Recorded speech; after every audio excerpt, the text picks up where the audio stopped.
today, what are we talking about? We're going to fix the unfixable? I don't know if you could fix the unfixable. We could talk about that.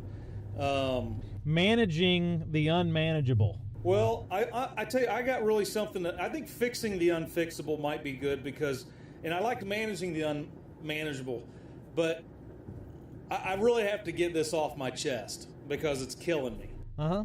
Okay? Yeah. All right, so Skylar, and we're going to talk about this, and I got to have, I may be thinking about this all wrong, okay? Uh-huh. But Skylar had his first day, and granted, we're from smack dab in the middle of Indiana, and he goes to college. Mm-hmm. First of all, let's go back to what we were talking about, orientation at DePaul University in Chicago. So we go to orientation back in the summer. The parents, ourselves, we go one direction, the kids go the other, and so we don't see him until that evening. 3 meetings that they had just in that one day were to describe their pronouns that describe themselves. It goes, even escalates after that. After dinner, they spend the night, and then they have this, it's a theater production, has 2 lesbian girls, transgender, and a minority thing or whatever about discriminating or this, that, and the other. I'm like, okay, all right. The whole day is, what was academic? This is a $50,000 a year school. No, I'm serious. This is a $50,000 a year school. Jesus. Okay? Yeah. And it's not like he's getting a free ride. All right? So, right. All right. So, that's back in the summertime. So, he has his first week there. Well, I'm kind of curious. What were his 3 pronouns? I don't even know if he even said it because he was like, his jaw was like, what? And maybe by the 3rd one, he came up with something. Yeah. But there was another guy that was in his group that said, I'm a dude, man. I'm a guy. I mean, I just don't understand. Is this kindergarten or is this college? Yeah, I mean, that's ridiculous. You know what we did, Bruce, before you and I went to elementary school? Where did we go to school at? Oh, Kitty College. Kitty College.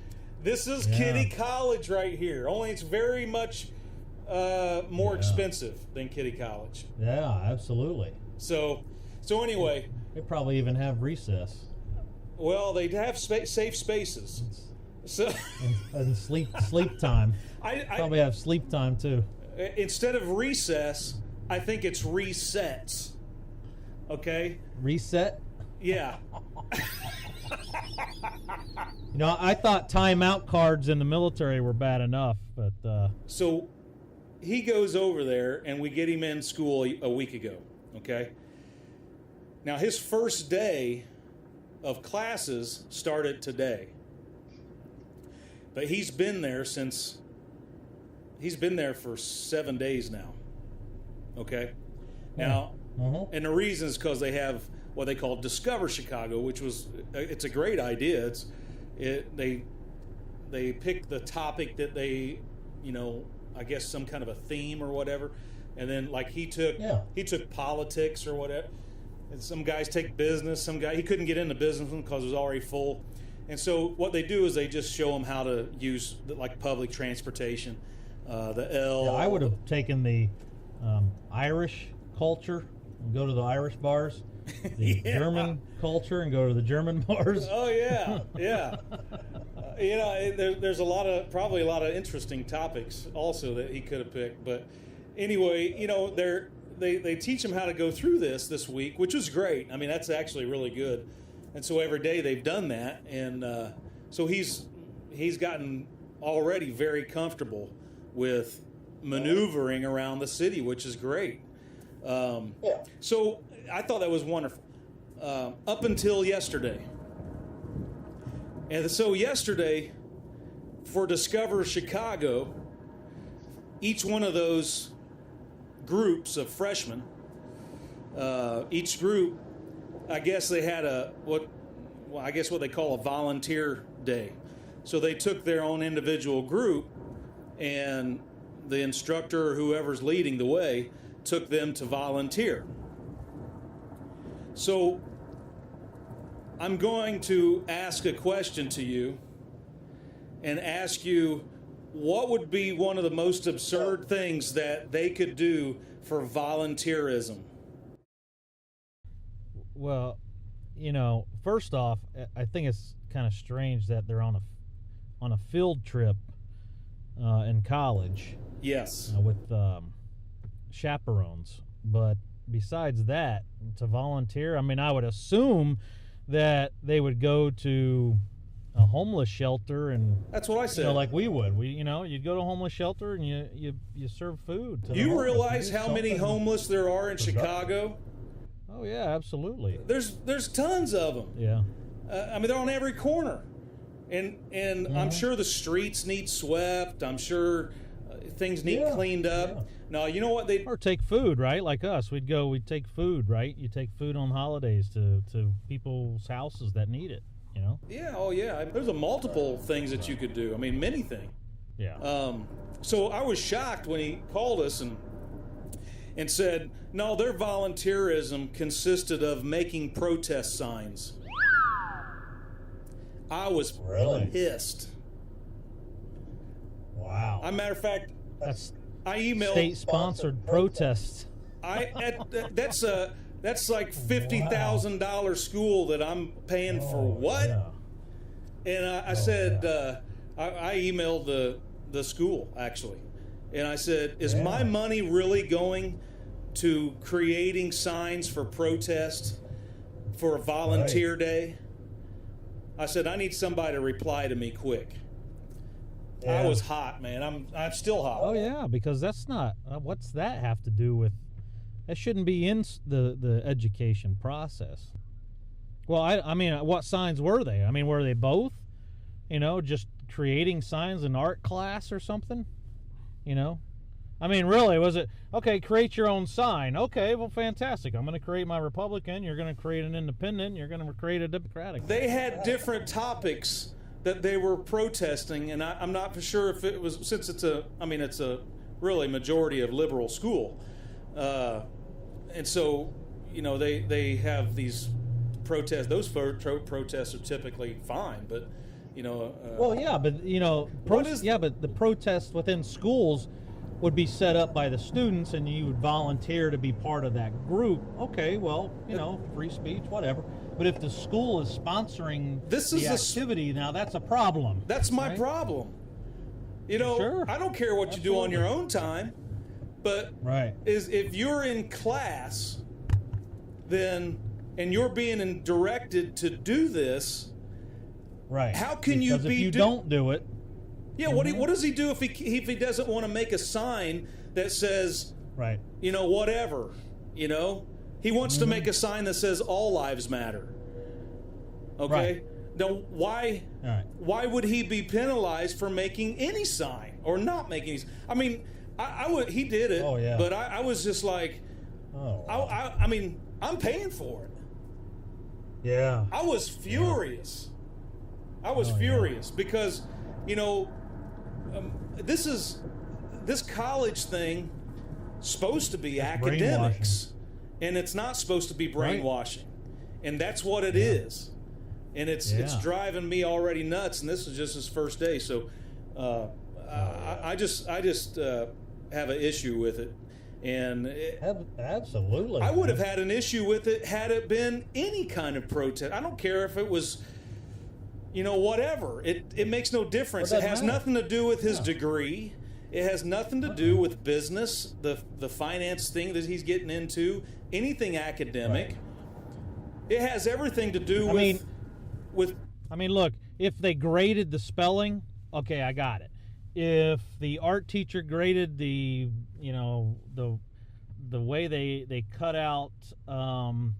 what did we do when we were in elementary or kitty college? You cut out the Sears catalog or some shit, right? Right. And you put it on the signs, and you make a collage. Okay, well, if the art teacher is grading that, you're an 8-year-old, right, in a collage, okay, fantastic. If the English teacher's grading it for my language, did I spell protest correctly?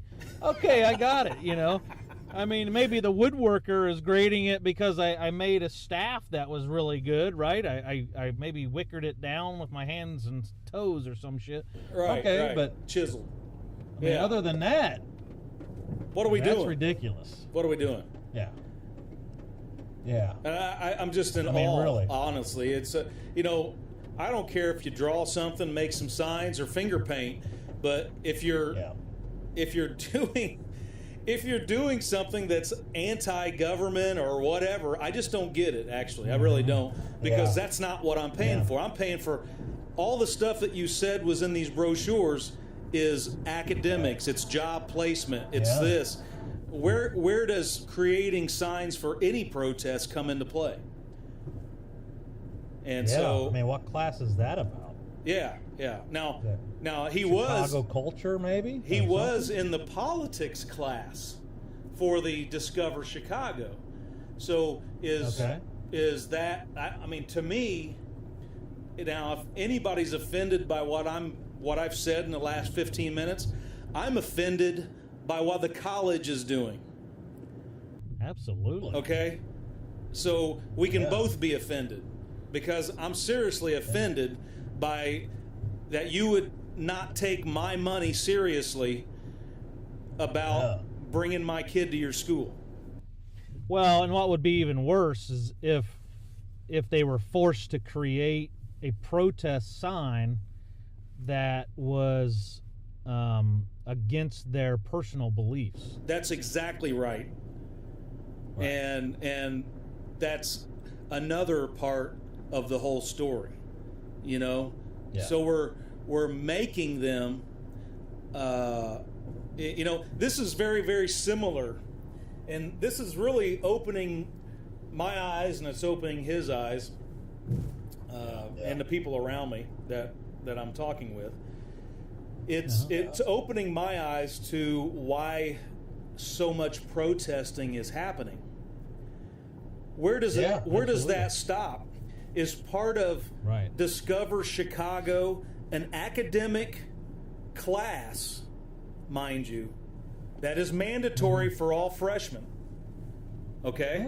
This is mandatory. He gets credit for that? He gets credit for this because it's actually yes, once a week now. He had it for like 5 days straight. Now once a week on Wednesdays, he has this class. Okay? And it's supposed to be for politics, which that's fine if you're going to the government building, if you're learning politics. Okay? But it has nothing to do, as far as I'm concerned, with protesting. And if he's made to be part of a protest, you talk about somebody who's going to be driving up there. Yeah, absolutely. And if he gets a bad grade, what was the thing that I told you during that orientation, the very last meeting that I was sitting there in a group of parents, and the very last meeing that we had on a 2-day orientation, the very last meeting was with security. And I mentioned, the guy or the lady said, she said, does anybody else have any more questions? It's about 3:30, everybody's ready to go. And of course, who has to raise their hand? Me.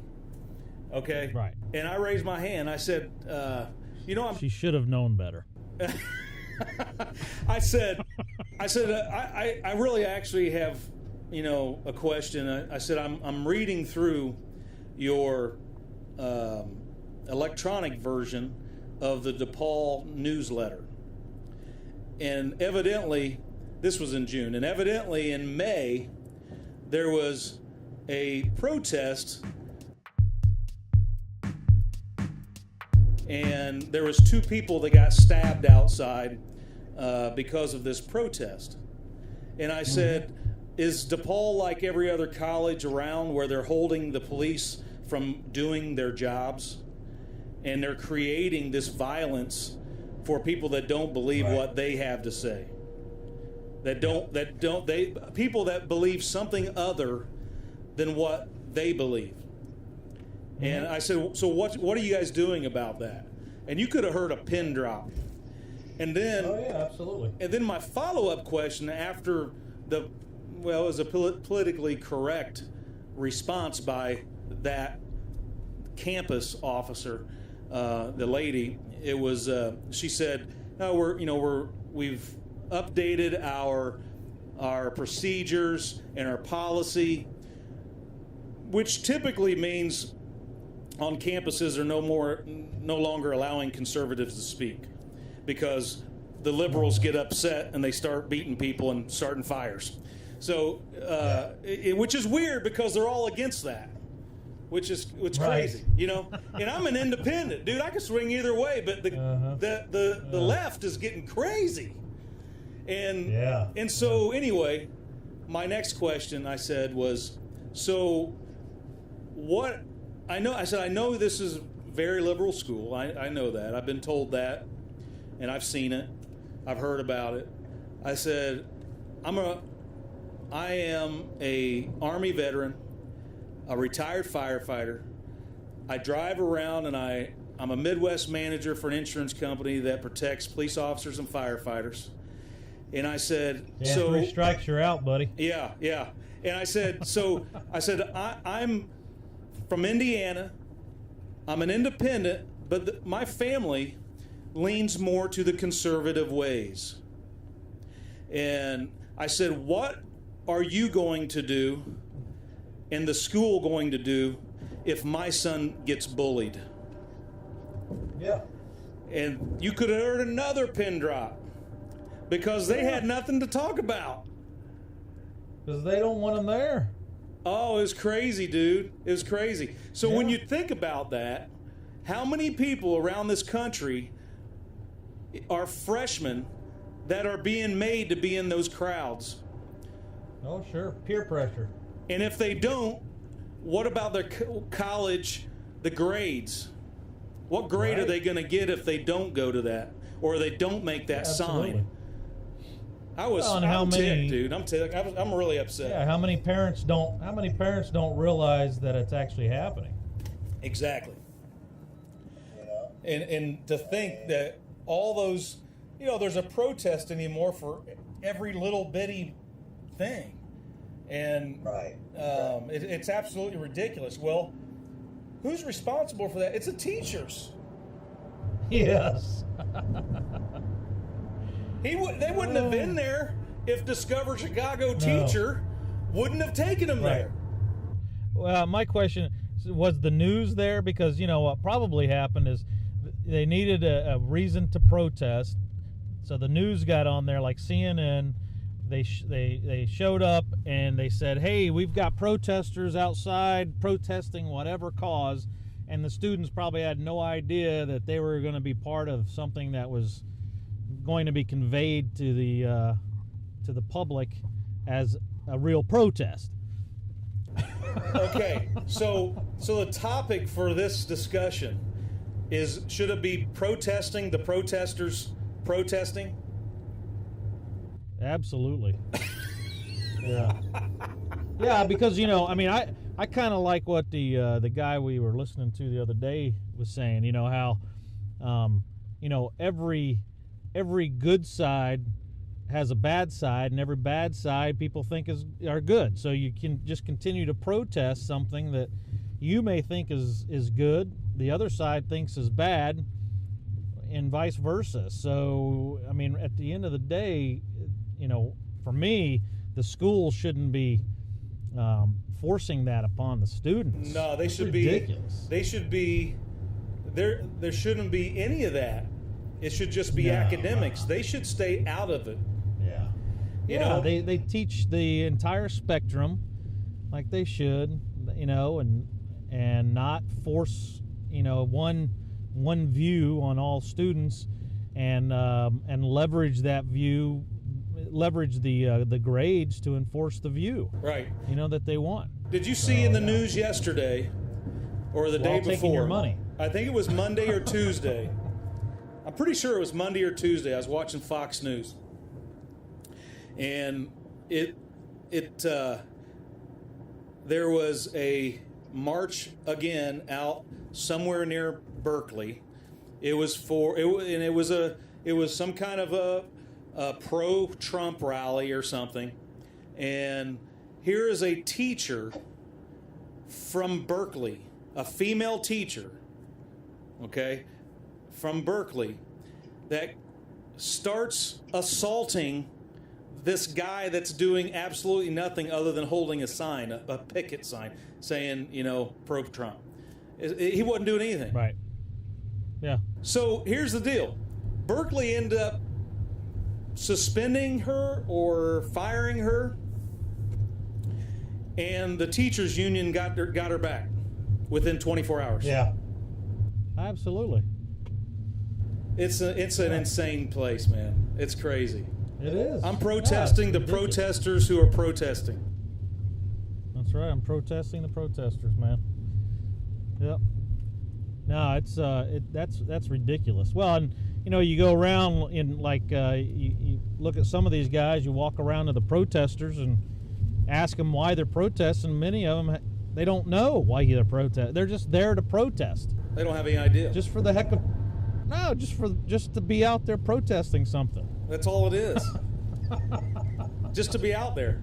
Like Ben Stein. Just to be out there. That was funny because Ben Stein, the famous teacher on Bueller.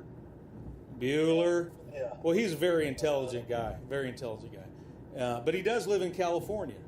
And he doesn't have the views as a typical Southern California person. And he's more of like an independent. And so he said, did I ever go to a protest when I was in college? He said, I went to protest all the time. It was the best way to get out of class and have free beer.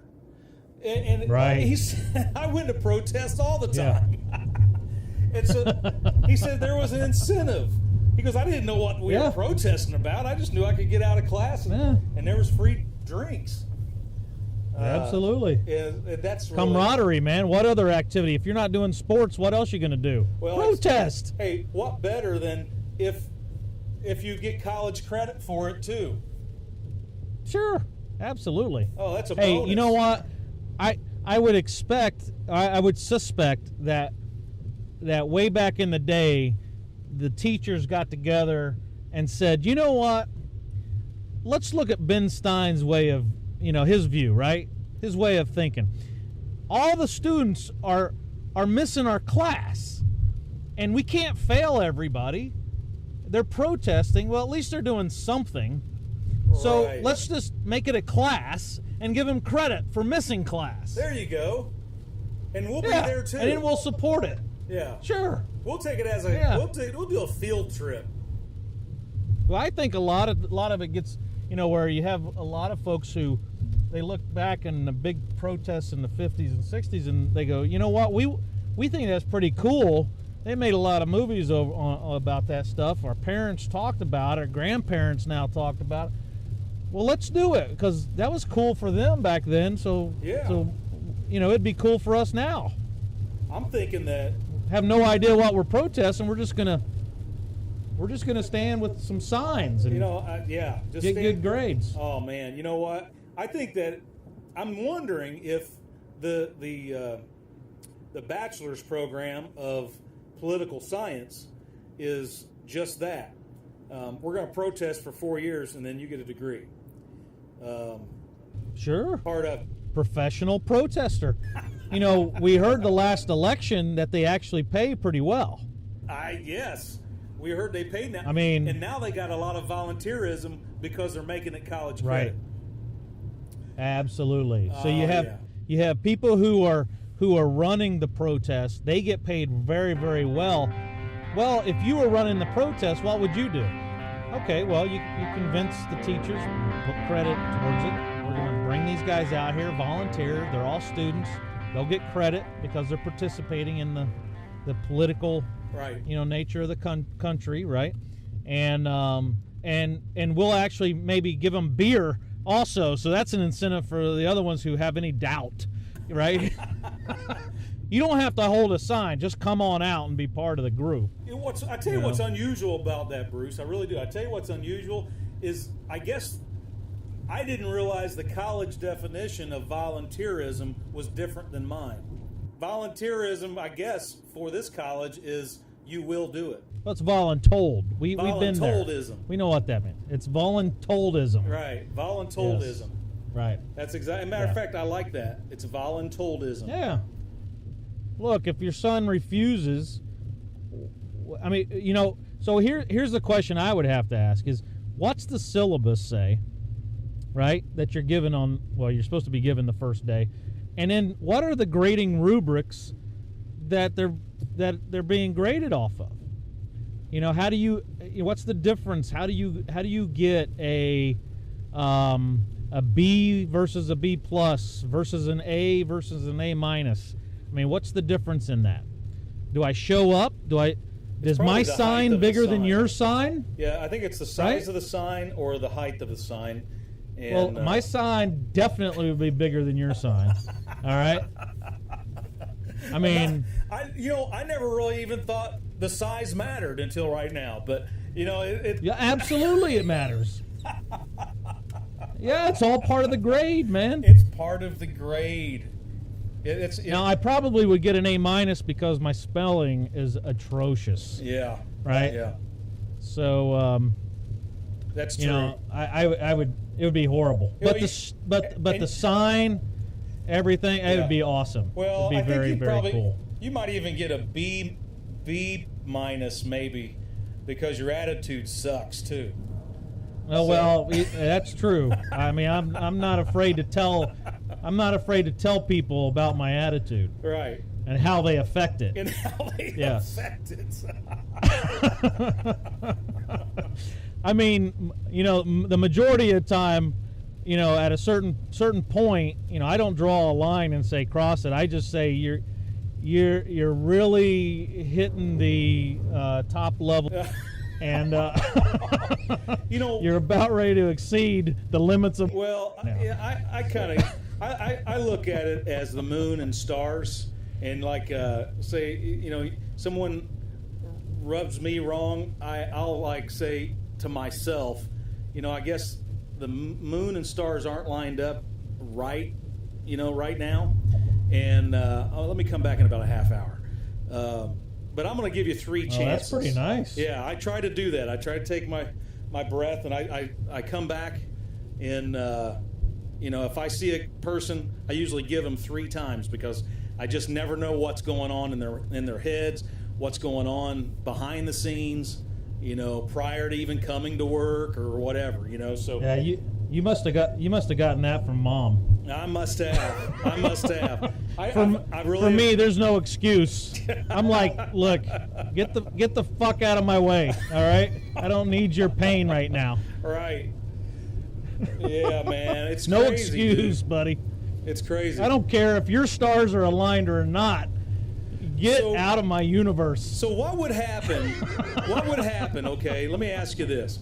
So we went into the military, and had we went into college right out of school, or I'll give you one even better, man. I'll give you one even better.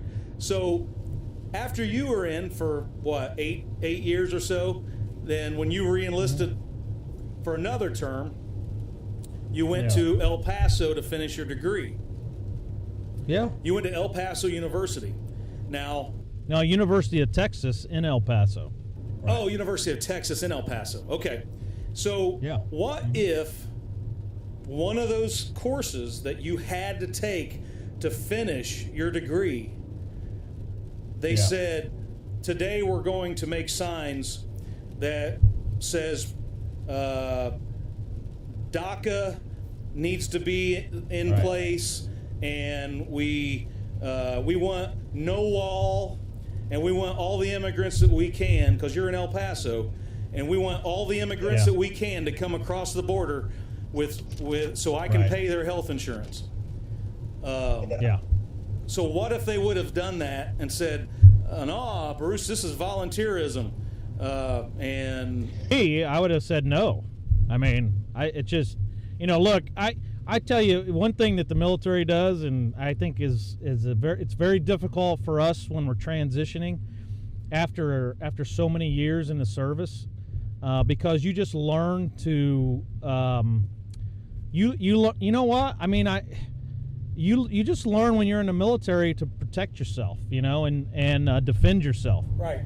And whatever you believe in, you stand for, right? So anyway, you're right. And I tell you, I actually, I really do commend my son, because he's so focused on that business school, and he's so determined to not let any of this other stuff get in his way. Okay? So he's just kind of going with the status quo right now to do it. And I said, try to get through your first year. Right. Because it's kind of locked in as far as money goes. And so and I said, try to get through your first year. And so, but I don't think I could be like that. I really don't. I think I would be there, and it's just my personality. It's like your personality. I would be like, not no, but hell no. And I think if we were right out of high school, we would be impressionable, right? And so you're kind of like, okay, I'll give you the benefit of the doubt, this and that. But throughout your 20s, you give so many people the benefit of the doubt that you get walked over and stomped on. And to me, in the service, because again, you're defending yourself all the time, right? And then you're managing people who are defending themselves all the time, so you become really hardened, right?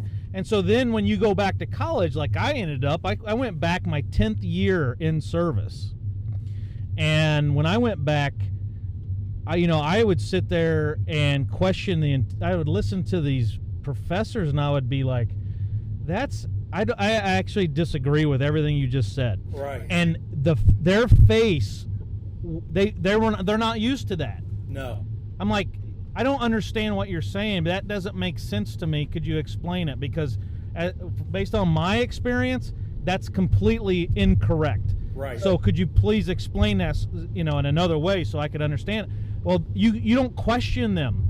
They're like God in school. They're like the teachers, that you grew up with, and then now they still think that you're kids there. Exactly. And these guys, they're no smarter than anybody else, but they teach the same stuff over and over again with no questions and no one questioning them. And then when you get somebody like me in the classroom, and I go, yeah, I'm not doing that.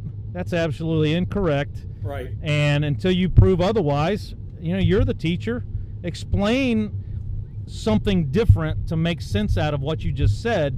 And if you take offense to that, then to me you're not a real teacher, because a real teacher can modify their delivery based on the student. It shouldn't be the student modifying their learning to shape around the teacher. No, that's exactly right. The teacher is supposed to that teacher is supposed to teach, which means explain and make it understandable. Right. Yeah, no, I completely agree. And it's kind of one of those things where if I went back to school right now, I would have a hard time. These teachers aren't used to anybody with experience with doing anything. Life experience tells you, nah, that's bullshit. That doesn't work like that. Right. Yeah, absolutely. And so it really does. And they're not used to that. They're used to this green, this child that's 18 that's absorbing everything this guy's saying. And what I look at is a lot of, I look at things a lot different right now. We're 49 years old. We've been through all this stuff. And I think to myself, hold on a second. These teachers in college and in school, probably 90% of them haven't actually worked a actual job. They've been in school, they got their doctorate, now they're instructing. They've never really worked in a business before. And so... Well, the thing is, though, is the culture says that the teachers in charge of the class and knows better, and everybody should listen. And there's basically a black and white to everything they say, and they're going to tell you what you need to know. And and your freedom of thought is frowned upon if it's different than the teacher's freedom of thought. Right. Right. And that's even such in the high schools. Yeah, I mean, for me, I will tell you, it was very difficult when I went back, and I would sit there, and I swear that halfway through my class, my teachers hated me because I was the guy asking questions. Everybody else was sleeping or missing the class. Yeah. I'm sitting in the front row because I'm like, I'm the one paying for this. Your mommies and daddies are paying for yours. Right. We're lucky that you're even here, and the fact that you're here sleeping and still getting credit for it is ridiculous. I'm the one paying for this, and I'm sitting in the front row, and I'm going to force the teacher to teach. Right. Because I want to learn whatever I'm there to learn. And so here I am, the guy, just like you, asking questions. Boy, they hate questions. And so literally my hand represented, every time I rose my hand up, it's basically the bullshit flag. Right. All right, calling bullshit on that. Can you explain it a little deeper? Because that does not make any sense to me. Right. All right. Right. Yeah. I'm throwing a bullshit flag at that one. And this, typically that guy's probably said his same spiel over and over and over and over and over again. And a lot of times they just know it by heart. They're not really teaching to teach or feelings or anything. They're teaching to a student body, and you grasp it or you don't grasp it. Well, I think a lot of times too they embrace the influence they have, because you're a student going through this class in which they have a doctorate in, let's say, and obviously you know nothing about the topic or you wouldn't be in the class. Right. And so therefore they're obviously smarter than you. Well, yeah, absolutely, but it doesn't mean that I can't ask questions or question what you're telling me so I can understand it better. Right. And the fact that you don't like it as a teacher, I don't really give a shit. Right. I mean, I'm here to learn and I'm paying your fucking salary, so teach me. Yeah, but I think as a student right out of high school, you don't have the ability to do that. You don't have the guts or the balls to do that, No. Later on in life you do, because you're just tired of the bullshit, of life, and you're like, look, I'm paying for this thing. I'm going to learn and you're going to teach me. And that's how it's going to work. No, that's exactly right. So. Yeah, because it's gotten to the point where, that instructor, an 18-year-old's not going to say no. So they can influence that instructor anyway. And I really think a lot of that comes back to this influence of things like the OFA and all this stuff that has been manipulated through the years for these college students. And well, I think it's very impressionable for them, because look, if you're a college student and you're 18 to 22, right? I mean it's ridiculous how young, right? So you're 18 to 22, all you want to do is get your degree. Right. Just pass. Right. If I can pass without going to school, then fantastic, because mom and dad's paying for this stuff. I don't care. Right. All I want is the degree. I was told I needed to go to college. All I want to do is pass. That's right. So whatever I got to do, it's survival mode for them. Yeah. If the teacher tells me that the sky is red, then I'm going to say, okay, yeah. If you're gonna pass me in this class, so I don't have to retake it, then yeah, the sky's red. Right. Whatever you say, teach. Yeah. That's exactly right, man. I mean, it's crazy. Yeah. And I guess, you just don't expect that way in a college. You expect the military to train you when you're 18, you're impressionable. And so they train you, right. But you know what you're getting into before you go.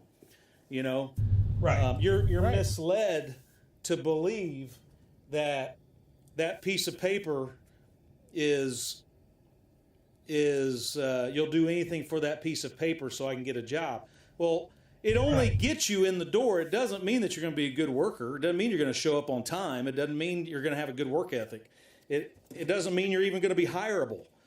It just means you got a piece of paper that says you completed this course.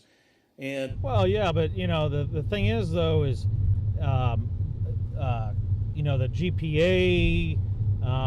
You don't want to fail anything, right? So you don't want to get a low GPA. Well, in order not to get a low GPA, you got to abide by whatever the teacher tells you to. Right. Again, if the sky's red and the grass is blue, so be it. As long as I get a high GPA. Right. I mean, if that's how you're going to grade me, then okay. Hopefully it doesn't stay that way when you graduate, but they're just too impressionable, and then they're manipulated during that process. And I guess when I was. If I was 18 and I was going into college to get that piece of paper that says I have a degree, I would like not to be in class because I didn't care for classroom at that time very much anyway. So sending me out on a field trip, drawing some pictures on some signs, I'm like, well, hell yeah, let's rock and roll, baby. Yeah, and actually, you got to wonder how much of it actually manipulates the thought process of the students at that age. I mean, I would assume it doesn't, unless people are driven in that direction of politics in the first place. Because as well as I do, you and I, at the time we graduated high school and we went straight into college instead of the military, you're not going to change our mind. I mean, right. We are who we are. Right. So it's it's one of those things. And so we would have colored just like we did when we went in the military. You want the rock yellow? I'll paint the rock yellow. All right, you going to be nice to me? No. Okay. Well, I'll pick up the cigarette butt. You going to be nice to me? No. Okay. Well, I'll do something else, stupid like that. I'll paint some more rocks and wash the toilets or something. Yeah. Same thing. I look at it for the college students. They're going to go out there and just like you and I. Okay, what sign do you want me to paint? I'm going to paint the most stupidest looking sign or whatever it is that gets me the best looking grade. Right? Hey, Teach, does this sign give me an A if I put a finger in there? Yeah, exactly. All right, fantastic. That's right. Hey, sorry, sorry, police officer. I had to protest because I wanted to get a good grade. Yeah. I still love police officers. Right. Don't take offense to it. My teacher made me do it. That kind of thing. Yeah. But whatever. It's all about the grade, man. It's about passing. It's crazy, man. It's crazy. Yeah. So I don't know. I think it's ridiculous that it's supported. The political piece is supported in college. Yeah. They call it free speech, but it's only free speech if you agree with what they say. It's not really free speech, unless you allow the other side to have free speech too. Well, it works both ways. Oh yeah. So one thing that my son, which I'm not going to mention his name on this thing, but one thing that my son said was that he found out what diversity in college actually is and what it actually means. It's diversity in college is only an ethnic diversity. Okay, it's all ethnic diversity, which is great because diversity in college does not mean think different than me. Oh, interesting. Yeah, he said it's an ethnic thing. It's not what your thoughts are, because if you think different, you will be outcasted. So, wow. Yeah, he said, and he's already said that. He's only been there a week. So, holy smokes. Yeah. So it's really that's tough, man. Yeah. Hopefully that's not like that in all colleges, So. Well, I really believe that it's set up to where I tell you what's really good is that particular college is not like an IU or a Purdue. It's not a big campus and just the campus itself.